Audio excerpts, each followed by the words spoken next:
Hello, everyone. My name is Tori Polizzi. I'm the co-founder of a seaweed aquaculture company called Sunken Seaweed, and I operate farms in both San Diego and Humboldt County.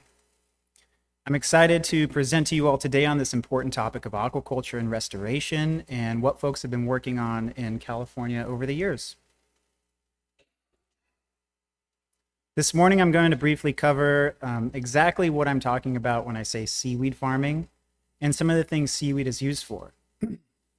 Then I'll overview some of the projects I've been lucky to be a part of over the years in an effort to show you just how much overlap there can be between farming seaweed and restoration ecology.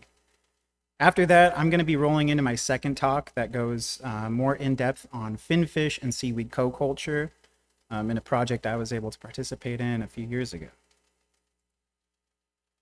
When we compare seaweed farming to land farming, it truly is two different worlds of opportunity. Unlike land farming, which is under constant threat due to climate change, seaweed farms take no arable land or soil, no fresh water, no pesticides or herbicides. By embracing seaweed farming, we can generate blue-green jobs for men and women living across the world. And when we take a closer look at nutritional benefits, we see that seaweeds are one of the most nutritionally dense foods on the planet. This is because they have constant access to all the nutrients in the ocean. So we're going to spend the next portion of the talk reviewing a few of the major products that we can create from seaweed. The number one most exciting potential product is seafood. Chefs are definitely embracing seaweed as the newest and most sustainable seafood to work with. Chef and sustainable food writer Dan Barber once noted that 1/3 of the seafood eaten in the US is consumed at restaurants. When we think of that number, we can see how much chefs influence what gets taken from our oceans. To me, a chef is a critical building block to our world's ecology. They have the creativity and the power to change the way we all eat. We've spent a lot of time working with chefs and talking to them about ecosystem services that seaweed farms can provide, and there's an overwhelming support to be a part of that story. Other than serving it fresh, there's an exploding market right now for seaweed in consumer packaged goods. Here are the few things that we've had a chance to try from around the world and locally here in the US. Ranchers have long supplemented their cattle feed with kelp in coastal areas. The benefits of feeding kelp to cattle include boosting their immune system, enhancing the quality of the meat, and adding weight gain from assisted digestion. Fertilizer, biochar, biostimulants, and soil health. Importantly, seaweeds used for bioremediation of organic pollutants and heavy metals can still be used in terrestrial farms, particularly for non-consumption crops like cut flowers or fibers. The cosmetic industry takes full advantage of marine macroalgae, and we're seeing a huge boom in seaweed-based skincare products. The company La Mer makes a macrocystis extract product and describes it as a restorative treatment with a kelp-inspired silhouette bottle filled with their miracle broth. 1.7 ounces of this miracle broth will only set you back $490. Don't buy that. Just go rub some seaweed on your face at the beach. It'll do the same thing. All right, so on your right, you can see a home in Quintana Roo built by mixing a sargassum seaweed with adobe. Omar Vasquez Sanchez built this 2-bedroom earthquake and hurricane-resistant home in just 15 days. And also, seaweed makes a really good bioplastic, and companies like Lolly Straw and Sway are starting to scale production of home biodegradable single-use plastics. I think it's worth honing in on what I mean when I say seaweed farming. So let's briefly take a look at the various setups that farmers might have. Seaweed farms can occur in the ocean or on land. That photo to the right, that is a satellite image of Korean seaweed farming. So it gets to be a pretty big scale sometimes. When seaweeds are grown in the ocean, they're generally held together by a series of anchors, lines, and buoys, and chain. which forms a backbone structure that can stand up to oceanic conditions. This method is popular with many species of brown macroalgae, such as kelp, as well as with pyropia, a red alga that you and I know as nori, or lat. Seaweeds grown in the ocean most often start out in the laboratory setting, or hatchery. The hatchery is where reproductive kelp tissue is brought in, spores are released, and through microscopy, we can determine the density of the spores of which we'll be using to seed the spools of twine, which will become the material that we eventually transport out to the ocean farm after about 2 months. While farming in the ocean is popular in many places around the world, farming macroalgae in tanks is an increasingly common practice as well. For the sake of this talk, I'll say briefly that many different species, primarily green and red seaweeds, can be cultured in land-based tanks, and that this method offers some consistency and buffering from the conditions associated with open ocean farming. The basic mechanics involve having an airlift in the tank, which helps the seaweed continuously tumble in a convection-like motion, and this helps provide our seaweeds with consistent sunlight. Sunken seaweed, we farm in both ways. So I'll talk more about both methods and how they're linked to restoration and commercial efforts. I know I left out considerable detail in this overview, but I'm really happy to talk shop all things seaweed at our coffee break. As I mentioned earlier, I farm in both Southern California and Northern California. These two locations happen to be the only two areas in the state where seaweed farming is pre-permitted, which means it's readily accessible and cost-effective. Nowhere else in California is set up for farming the ocean in this manner, so it is presently a major limiting factor to advancing ocean farming. Though some folks are working on setting up commercial farms outside the area of these two jurisdictions. When we began seaweed farming in 2017, our only goal in the first year was to see what species of seaweed we can grow in San Diego Bay and what seaweeds might be used for. To answer these questions, we worked with a kelp ecologist from SDSU, Dr. Matt Edwards. Dr. Edwards had spent his career looking at the Eastern Pacific Coast kelp communities and had recently been intrigued by the newfound interest in seaweed farming. What we first set out to do was culture an incredibly important species of macroalgae, Macrocystis pyrifera.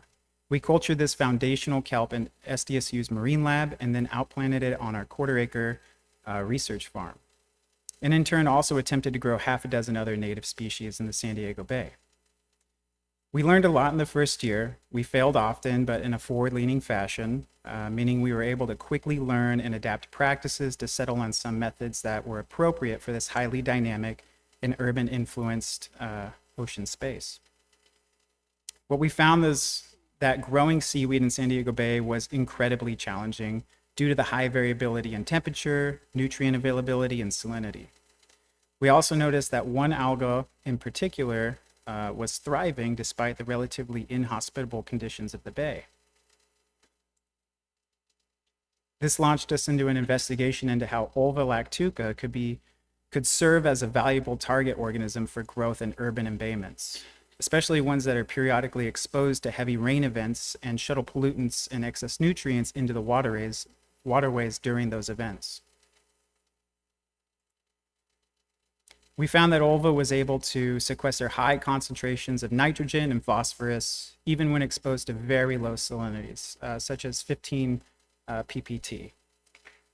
Learning this has greatly shaped how the Port of San Diego looks at seaweed cultivation, and there is now priority investigation into the vast bioremediation and sequestration potential of seaweed farming in the bay. I mentioned earlier that San Diego Bay is one of only 2 areas in California pre-permitted for aquaculture. I want to show you this map, which shows findings from a report conducted by NOAA and the San Diego Port in 2018, where investigators found that over 1,800 acres of space within San Diego Bay were indeed suitable for both shellfish and seaweed aquaculture. Those areas are highlighted in green. The primary application of shellfish and seaweed farms in San Diego Bay was designated to be for ecosystem services. So a huge footprint with tremendous opportunity for farmers to utilize seaweeds and shellfish for restoration efforts can happen there. In fact, Sunken Seaweed is currently working with both a startup seaweed farm company and a design house to grow macroalgae in San Diego Bay for the dual purpose of removing anthropogenic pollutants and then turning that into art materials. The last project I'm going to talk about is an effort between the Nature Conservancy, Hog Island Oyster Company, and Greenwave, which is a seaweed farmer training nonprofit. This team was funded to investigate best practices for cultivating Nereocystis, a species of kelp that has faced significant collapse over the last decade in Northern California. Sunken Seaweed played a very minor supportive role in this effort, but it was informative in many ways, namely with so many bull kelp restoration efforts going on throughout California and beyond. Sorry, I'm losing track here. There remains a critical need for interdisciplinary collaboration between restoration groups, tribes, and farmers.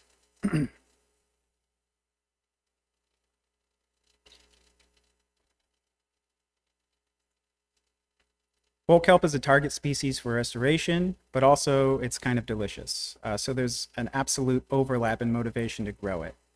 By widening the channels of communication, increasing knowledge transfer among interested parties, we can work to push forward legislation for increased restoration efforts and make moves towards more regenerative food systems that center seaweed and shellfish as priority crops. Seaweed farming along our coastlines has the potential to provide meaningful work and community benefits, while allowing ecologists of all backgrounds to participate in the bolstering of nearshore marine ecosystems. I'm excited to share with you two projects that we will be starting this year. The first being a Sea Grant funded project called Kelp Guardians. This project, in collaboration with the Tolowadini Nation, Reef Check, and Cal Poly Humboldt, will train and certify up to 10 natural resource staff and tribal citizens of the Tolowadini Nation to conduct both kelp monitoring and restoration efforts, including establishing kelp nurseries and grow-out sites within their ancestral homelands. Sunken Seaweed will also have a role in helping train previously incarcerated peoples of San Quentin Rehabilitation Center on how to farm seaweed this year in a separate grant-funded project through the Whale Tails Foundation.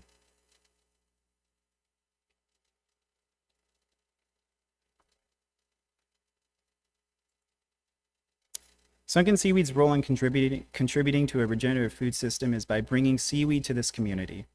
By ensuring accessibility to this type of seafood, we deliver seaweed to local restaurants. I'm going to give a shameless plug to go check out Tavern 1888. Talk to Chef Woody. He's showcasing a lot of our seaweed nowadays.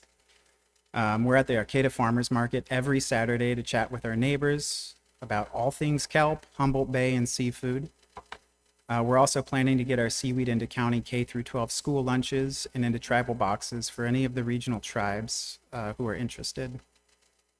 We're really lucky to live in a bioregion so amenable to growing incredible food, and we feel honored to be able to participate in the food system with the help of our community. Now I want to switch gears and talk about seaweed and shellfish co-culturing. This is important to me because the Smo Peninsula is undergoing some major changes. This drawing that you guys see was the original concept of what an aquaculture park could look like. And in recent years, progress has been made, namely by Nordic Aqua Farms, who you'll hear from later, to build a land-based recirculating marine finfish farm. So for somebody who farms seaweeds, that sounds like a possible opportunity to gain access to a large amount of nutrient-rich seawater and to provide a bioremediation service to the effluent water leaving the system. It just so happens that a few years back, Hub SeaWorld Research Institute, in collaboration with Sunken Seaweed, took a closer look at doing just that. It makes a lot of sense to try and grow finfish in conjunction with seaweed because fish supply a lot of dissolved nutrients into the water. They also use up the oxygen in the water they're being grown in, and they increase the CO2. Seaweed, being an algae, will thrive in nutrient-rich, carbon-saturated waters. They'll quickly utilize the available nutrients and carbon, and in return release oxygen, making it so the water leaving the fish hatchery is relatively clean and oxygen-rich. The Hub's Carlsbad facility raises white sea bass to release into the ocean in an effort to bolster coastal populations. In the photo to the left, you can see the scale of their fish hatchery raceway. For this project, we just cleared out what was a storage area behind the raceway system and set up a replicated tank system of 24 60-gallon tanks, which were used for different experimental trials. We also set up 4 larger tanks to replicate commercial scale biomass production. Because the fish raceways were about 8 feet higher than our seaweed biofilter system, we were able to make this a flow-through, gravity-fed system.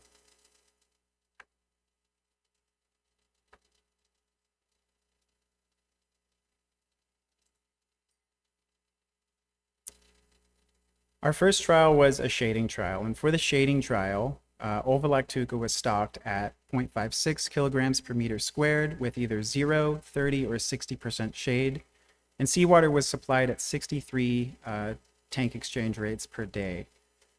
The removal rate of the total ammonia nitrogen decreased with increasing shade levels, and it peaked at 80% removal at 0% shade. Growth was greatest with no shading. Peak growth was 12 to 14% per day, or 97 to 112 grams dry weight per meter squared per day.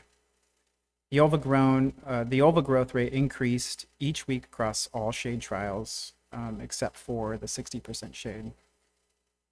Uptake efficiency of total ammonia nitrogen was greatest among the dissolved nitrogen parameters with a peak uptake of 80%. Sorry, I already said that.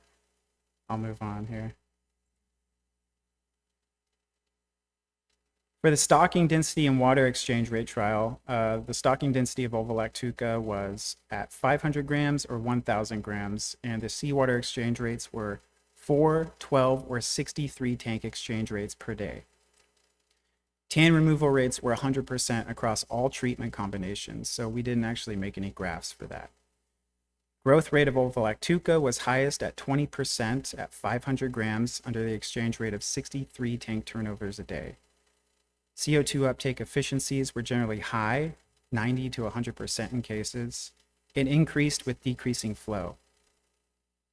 To summarize this, Ova grew consistently better in higher flow treatment groups at lower stocking densities.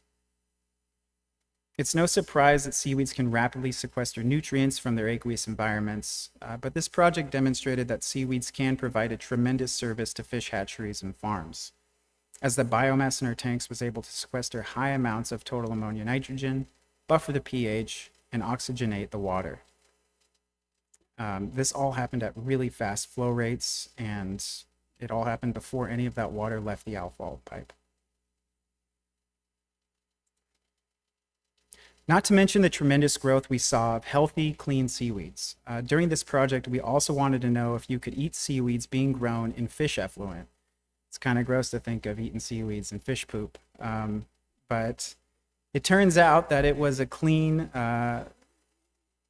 food-safe product. We tested it for anything that could get people sick in relation to seafood, and all our results came back negative. So in light of that, we distributed this seaweed and worked with 30 chefs throughout San Diego County to understand what they like and dislike about fresh sea lettuce. That's the species we were targeting here. And the results were overwhelmingly positive. As fish cultivation is poised to ramp up significantly in the next decades, co-culture with seaweeds and other extractive species like bivalves may be a critical addition for both environmental stability and a bolstered production portfolio. And I just want to highlight, there's already people doing this. This is a company in Portugal called Algal Plus. They have a large seaweed farm right smack dab in the middle of what is a lot of marine saltwater fish ponds. And they use the water coming from these ponds to grow massive amounts of seaweeds, and this company has branched off into multiple, other kind of product lines, food, cosmetics, additives, and they're doing really well. Anyway, I want to thank everybody for listening to me talk for so long. I hope that you learned something about seaweed. I hope you're more interested in it now than you were 20 minutes ago. If you have any questions, talk to me at the break. Give me an email. We have 10 minutes for questions, so I'll take that now.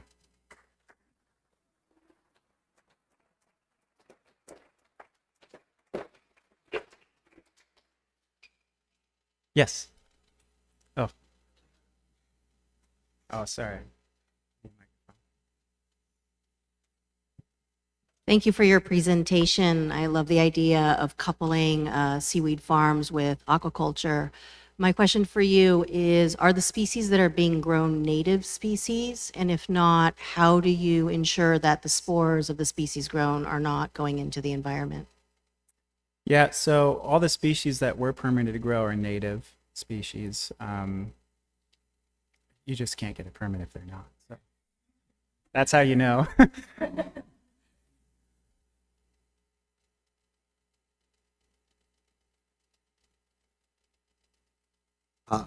A statement. I might be the only person here who's hard of hearing, in which case I apologize to everyone, but I could only hear 50% of what you said. And so I hope other speakers will just speak up just a little. Doesn't take much. My question is, do you see potential space conflict between the development of seaweed and the port development? The port development in relation to wind terminal? I think, so far, everybody's been working with the aquaculture community pretty closely. And any space conflicts that may arise, there's a solution for it at this point. Louder than you guys good? Sorry, I didn't know I was being so quiet. Could you all hear me when I was talking? Right on. Thank you for your presentation. I was wondering if there's any waste product when you farm for seaweed on land. Waste. That's too loud. Turn it up on me. It's getting me here. It's early. I had to wake up at like 4 to go pack seaweed for the farmer's market and then come here. Kind of out of it. No, not really. Not besides, B-grade seaweed that we grow. So some of it might get, epiphytic algae that we don't necessarily want to be growing on it, like ectocarpus, or species of ulva. Those basically considered waste. We either throw those out or donate it or try to get it to somebody to use. But that system is just a water pump and an airlift. When you're showing the slide about the food safety aspect of remediating the water coming out of these fish farm aquacultures, if the seaweed, pardon my ignorance if there's a simple answer to this, but if the seaweed isn't showing up containing any of these contaminants that are harmful to human health, does that mean that they're just passing through the system to the outflow, or was it not an issue on the inflow side either? It could have been just for that farm, those fish were really healthy, and it wasn't an issue. Seaweed in general has a lot of, antibacterial properties to it. So I wasn't surprised when those test results all came back negative. But, to answer your question, if it was present in the water, if these Vibrio species or these things that can get you sick from fish effluent were present, they probably did pass through the system.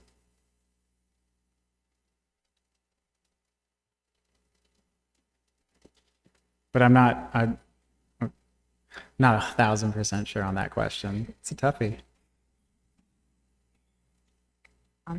So just to expand on that, do you see any application for wastewater treatment plants, or is that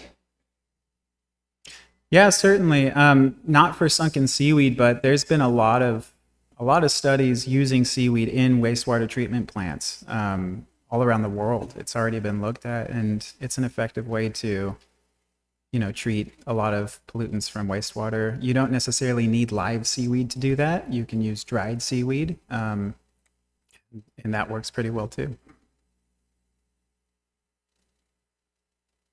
I was wondering how labor intensive this is. How many people are employed? Right now, it's just me and my wife. It's labor intensive. It's a lot of cleaning. It's a lot of scooping seaweed out of tanks. I would really love to get some employees soon. Are there permitting issues directly related to your attempts to do co-culture, or anyone's attempts to do co-culture in California versus, just trying to do a separate item? I don't know the answer to that question. I know for the Hubs project that we did, that was a research project, so I think it fell under something a little different in terms of permitting. I can say I'm almost positive there would be some hurdles to get through if you are trying to do a co-culture. But seaweed in general, it's viewed very positively, and if you're doing this as a service for finfish, I can see the permitting that you need to tackle to be not so bad. So, Well, thank you. Great job. thanks. I was curious, you dropped a hint about Nordic, but are you going to coordinate on the outfall with Nordic, or is that just an opportunity you mentioned? I just want to present this as a really cool idea to the community. It's something that I've thought about, but it's definitely not in the works at all yet. If other people want to grow seaweed, I'd definitely say there's going to be a lot of water going through that system, and it'd be a shame to not utilize it to its full potential. Do you foresee any space conflicts with eelgrass in the bay? Yeah, and the Harbor District does a really good job at making sure there's at least a 30-foot buffering zone between any eelgrass and these permitted seaweed farms. So at that Humboldt Bay farm, the in-water farm, a whole acre is leased out, but we can only actually use a little sliver of it. And that's just the nature of working in an estuary.